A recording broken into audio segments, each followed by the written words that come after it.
ബഹുമാനപ്പെട്ട പ്രധാനമന്ത്രിയുടെ സന്ദർശനവുമായി ബന്ധപ്പെട്ട് തിരുവനന്തപുരം നഗരസഭാ മേയറെ സ്വീകരണ ചടങ്ങിൽ നിന്ന് ഒഴിവാക്കിയ നടപടി അങ്ങേയറ്റം പ്രതിഷേധാർഹമാണ്. തിരുവനന്തപുരം നഗരത്തിലെ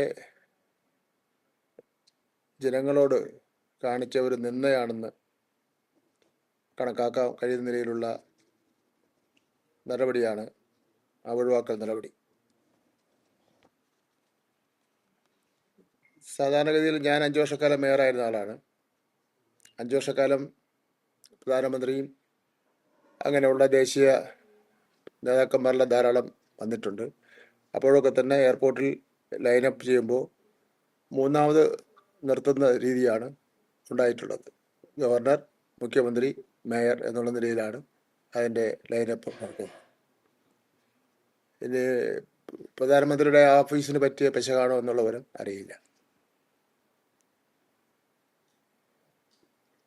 തിരുവനന്തപുരം കോർപ്പറേഷൻ ഭരണം BJP പിടിച്ചാൽ ഔദ്യോഗികമായിട്ടുള്ള വസ്ത്രമണിഞ്ഞ് മേയർ പ്രധാനമന്ത്രിയെ വിമാനത്താവളത്തിൽ സ്വീകരിക്കുമെന്നായിരുന്നു തിരഞ്ഞെടുപ്പ് കാലത്ത് അവർ വ്യാപകമായി പ്രചരിപ്പിച്ചത്. എന്നാൽ പ്രധാനമന്ത്രി എത്തിയപ്പോൾ നഗരത്തിൻ്റെ പ്രഥമ പൗരനായ മേയർക്ക് ആ പട്ടികയിൽ ഇടമില്ല. ഇത് തിരുവനന്തപുരത്തെ ജനങ്ങളെയും ഫെഡറൽ മര്യാദകളെയും അപമാനിക്കുന്നതിന് തുല്യമാണ്. ഇതുമായി ബന്ധപ്പെട്ട് വരുന്ന വിശദീകരണങ്ങൾ ഒന്നും തന്നെ അത് അംഗീകരിക്കുന്നതിന് വേണ്ടി കഴിയില്ല. BJPയിലെ ഗ്രൂപ്പിസമാണോ മേയറെ ഒഴിവാക്കിയതിന് പിന്നിൽ, അതോ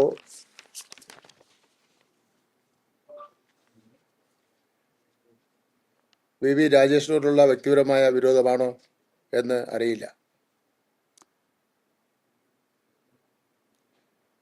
തിരുവനന്തപുരത്തിന് പ്രഖ്യാപിക്കുമെന്ന് പറഞ്ഞ വികസന ബ്ലൂ പ്രിന്റ് 45 ദിവസത്തിനകം പ്രധാനമന്ത്രി നേരിട്ടെത്തി വികസന ബ്ലൂ പ്രിന്റ് പ്രഖ്യാപിക്കുമെന്നായിരുന്നു BJP നേതാക്കന്മാരുടെ അവകാശവാദവും പ്രകടനപത്രികയിലും പറഞ്ഞിരിക്കുന്നത്.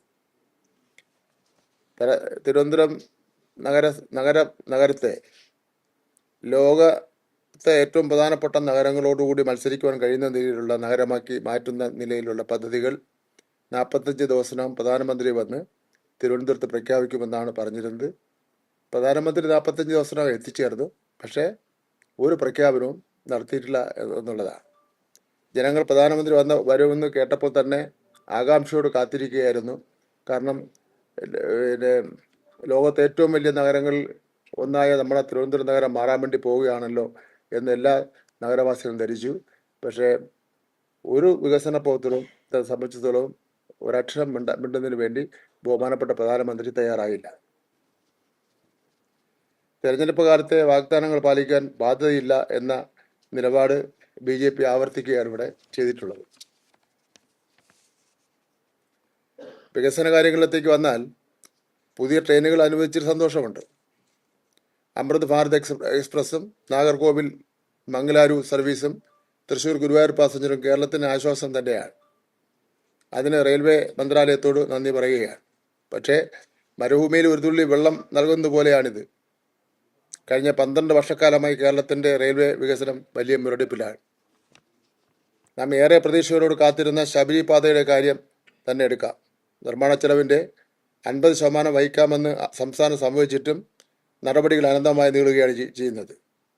ഈ കാലതാമസം മൂലം നിർമ്മാണ ചെലവ് 3810 കോടി രൂപയായി ഉയർന്നിരിക്കുകയാണ്. പാലക്കാട് കോച്ച് ഫാക്ടറി, നേമം കൊച്ചുവേളി ടെർമിനലുകൾ, അടുത്ത അതിവേഗ പാത, തലശ്ശേരി മൈസൂർ പാത എന്നിവയെല്ലാം ഫയലുകളിൽ ഉറങ്ങുകയാണ്. ഉത്സവ സീസണിൽ പോലും ആവശ്യത്തിന് ട്രെയിനുകൾ അനുവദിക്കാത്ത സമീപനമാണ് റെയിൽവേയുടേത്. ഇതൊരു ഒറ്റപ്പെട്ട വിഷയമല്ല. സംസ്ഥാനത്തെ ശ്വാസം മുട്ടിക്കുന്ന തരത്തിലുള്ള സാമ്പത്തിക ഉപരോധമാണ് കേന്ദ്രം നടത്തുന്നത്. പൊതുവിദ്യാഭ്യാസ മന്ത്രി എന്ന നിലയിൽ പറയട്ടെ, സ്കൂളുകൾക്ക് സമഗ്ര ശിക്ഷാ അഭിയാൻ ഫണ്ടിൽ 1418.18 കോടി രൂപ കേന്ദ്രം തടഞ്ഞു വച്ചിരിക്കുകയാണ്. ഇത് നമ്മുടെ കുട്ടികളുടെ ഭാവിയെ ബാധിക്കുന്ന വിഷയമാണ്. ബഹുമാനപ്പെട്ട പ്രധാനമന്ത്രി പറഞ്ഞത് അത് വാങ്ങുന്നില്ല എന്നാണ് പറഞ്ഞത്. തടഞ്ഞു വച്ചിരിക്കുകയാണ്, ആ കാശ് ഞങ്ങൾക്ക് തരുന്നില്ല എന്നുള്ളതാണ് യാഥാർത്ഥ്യം. വയനാട് ദുരന്തമുണ്ടായപ്പോൾ പോലും അർഹമായ സഹായം നിഷേധിച്ചു. കേന്ദ്ര ആവിഷ്കൃത പദ്ധതികൾ സംസ്ഥാനം നടപ്പിലാക്കുന്നില്ല എന്ന ആരോപണം പച്ചക്കള്ളമാണ്. കേരളത്തിന് അർഹമായ ഫണ്ടുകൾ അനുവദിക്കാതെ വികസനത്തിന് തുറക്കം വയ്ക്കുന്ന നടപടി കേന്ദ്ര സർക്കാർ അവസാനിപ്പിക്കണം. റെയിൽവേ വികസനത്തിലെ അവഗണന ചെയ്യണം.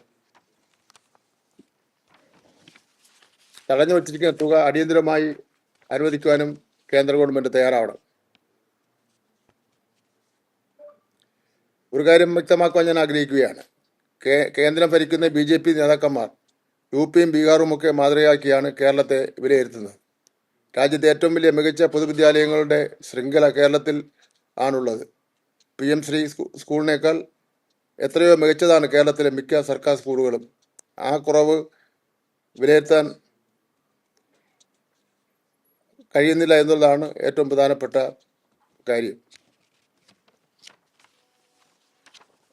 അപ്പം അതുകൊണ്ട് BJP നേതാക്കന്മാർ ഇടപെട്ടുകൊണ്ടാണ് കേന്ദ്ര ഫണ്ട് തടഞ്ഞു വച്ചിരിക്കുന്നതും പ്രത്യേകിച്ച് വിദ്യാഭ്യാസ വകുപ്പിന് ലഭിക്കേണ്ട PM ശ്രീ അടക്കമുള്ള ഫണ്ടുകൾ തടഞ്ഞു വച്ചിരിക്കുന്നത്. ഇനിയെങ്കിലും വൈകിയാണെങ്കിൽ പോലും ഇടപെട്ടുകൊണ്ട് നമ്മുടെ കുട്ടികൾക്ക് കിട്ടേണ്ട കാശ് അത് ലഭിക്കുന്നതിന് വേണ്ടിയുള്ള നടപടികൾ സ്വീകരിക്കണമെന്നുള്ളതാണ് എനിക്ക് സൂചിപ്പിക്കുവാനുള്ളത്.